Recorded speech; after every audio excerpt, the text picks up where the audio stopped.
Hunters are the most popular class in Destiny, and for good reason. They're quick, they're powerful, and they have a range of devastating abilities. They also have loads of exotic armour for both PvP and PvE, and today I'm going to be focusing on PVE Hunter armour and run down the top 5 exotic armour pieces you should care about whether you're a new player or a seasoned veteran.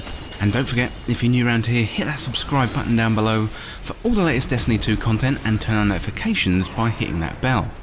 What I'm going to do today is run down the armour pieces that are available in the game right now, and we're just about to go into a new expansion with Beyond Light, so keep your eyes glued to the channel for any updates, as I'll be sure to let you know of any new and improved exotic pieces of armour. Today though, I'm going to be focusing on what the armour piece is and what subclass it pairs with, and then at the end throw in a range of weapons and mods to get you going, but the main focus of today's video is going to be the exotic armour and the subclass. So first of all, I'm going to be looking at RAIDEN FLUX, and this is an exotic chest piece. This one is a random drop, or you can get it from Zur when he's around at the weekends. So the perks on this one, we've got Synapse Junction, so quick successive attacks with Arc Staff increase its damage output and duration, and you get increased resilience too. And the main benefit here is going to be Synapse Junction, and I'm going to be using that with an Arc subclass to extend the duration of the super. So for the subclass, I'm going to be using Way of the Wind, which is Bottom Tree Arc Strider. So here we've got Disorientating Blow, so you strike an enemy with this melee ability to disorientate the target and nearby enemies. We've got Focused Breathing, so sprinting recharges your dodge ability. We've got Combat Meditation, so while critically wounded, melee and grenades recharge dramatically faster. And we've got Lightning Reflexes, so you're harder to kill while dodging. I'm also going to be using Gambler's Dodge, so dodge to perform a Death Tumble, avoiding enemy attack, and dodging near enemies fully recharge your melee ability. So there are a couple of things here. So striking an enemy with Disorientating Blow is good and really powerful in PvE to help confuse the enemies if you're surrounded by smaller red and yellow bars. Focused Breathing is really great because sprinting is going to be recharging our dodge, and in turn Gambler's Dodge recharges your melee ability too. Finally, Lightning Reflexes is great as you're going to be pretty much invincible when you're in your super and you're dodging around. Well, next up we've got Liar's Handshake. And these gauntlets were originally introduced in Season 6 of Destiny 2, and you can pick them up from Zur when he's got them, or try getting them from the weekly exotic engram if you don't have them. It's a random world drop exotic, so you might get lucky and get them out there in the wild from an exotic engram, and a particular perk we're interested here is called Cross Counter. So with Cross Counter, using your arc melee ability or being hit by a melee attack will allow you to follow up with an extremely powerful melee counter punch that is going to heal you. And you've also got increased mobility too. So cross counter is the main benefit here, and you get a 200% increase in melee damage, which is absolutely incredible. We're going to be using our Arc subclass here, and specifically Top Tree, as there's some perks that are going to synergise nicely with the exotic armour and the weapons. So first of all, we've got Combination Blow, so kill an enemy with this melee ability to trigger health regeneration and increase your melee damage temporarily.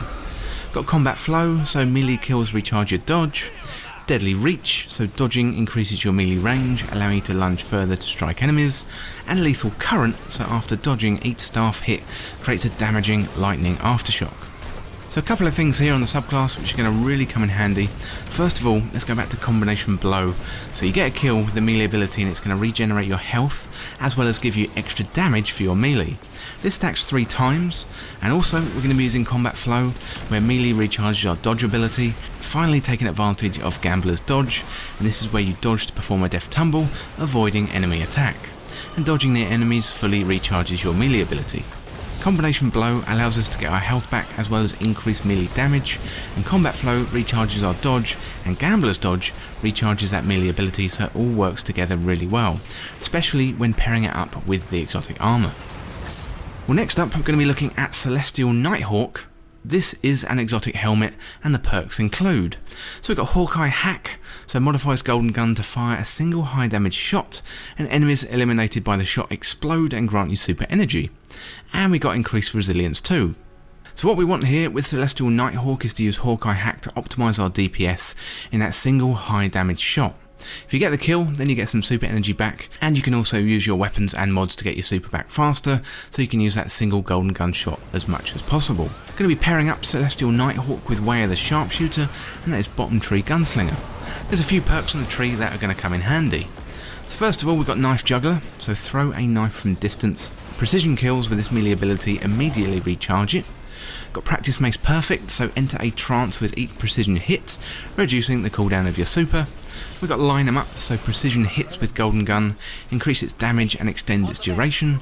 And finally we've got crowd pleaser, so enables precision damage with the golden gun, and precision hits with golden gun generate orbs of light. Practice makes perfect is really good because it reduces the cooldown of your super, which is what we really want, because the aim here is to get your super as much as possible. Crowd pleaser enables precision damage from golden gun, and line 'em up is really good because we get that damage increase for maximum DPS. The aim here with our exotic and subclass is to maximise the DPS, and Celestial Nighthawk combines our golden gun shots into one mega shot, and then line 'em up increases the damage, and the crowd pleaser enables that precision damage. So again, it all works really well together. Next up in the list for the best exotic armour for hunters in PvE is Ophidia Spathe. And this one is a random world drop exotic, or you can pick it up from Zur, and it pairs nicely with our solar subclass for the hunters. So let's check out the perks, and we've got Scissor Fingers, so grants 2 knives per charge, and we get increased resilience too. What we want here is the Scissor Fingers perk, so we're armed with knives more often than not. This used in conjunction with our subclass and our mods is going to make us absolutely deadly in PvE. So for the subclass, I'm going to be using the Way of 1,000 Cuts, and this is the middle tree Gunslinger. For our abilities here, we've got Knife Trick, so you throw a fan of flaming knives that burns targets on hits. We've got Burning Edge, so while your enemies burn, your dodge ability recharges faster. We've got Playing with Fire, so destroying burning enemies recharges Knife Trick more quickly. And finally, we've got Blade Barrage, and vault into the air and unleash a volley of solar charged explosive knives.